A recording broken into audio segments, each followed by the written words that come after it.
Rajabova turkiyalik aktyorga turmushga chiqdi.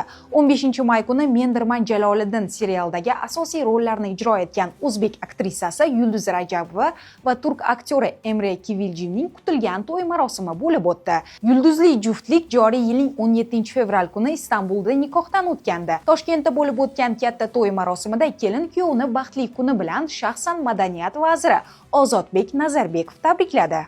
Bir necha yillar oldin mana shu kunlarni niyat qildik, yetkazdi Xudo. Yana bir niyat qilamiz. Jaloliddin tug'ib beradi Xudo. Bundan tashqari vazir Nazarbekov to'y marosimida Mendirman qo'shig'ini kuylagan.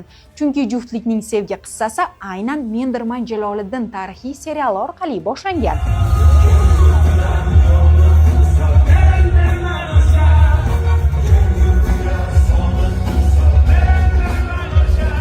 Ma'lum bo'lishicha, Yulduz Rajabova va Emre Kivildjim 2020-yilda serialni suratga olish jarayonida tanishgan. Emre serialda bosh qahramon Jaloliddin obrazini gavdalantirgan bo'lsa, Yulduz uning sevgilisi Qutlibek rolini ijro etgan. Serial namoyishidan so'ng shou-biznes olamida ular o'rtasidagi iliq munosabatlar haqida ko'plab xabarlar tarqalgandi. Kutilgan to'y marosimida o'zbek milliy libosida ko'rinish bergan Yulduz Rajabovaning turmush o'rtog'i hamda yaqinlari uchun o'zbekona kelin salom ijro etgan aks etgan videolar ijtimoiy tarmoq foydalanuvchilari orasida katta qiziqish uyg'otgan.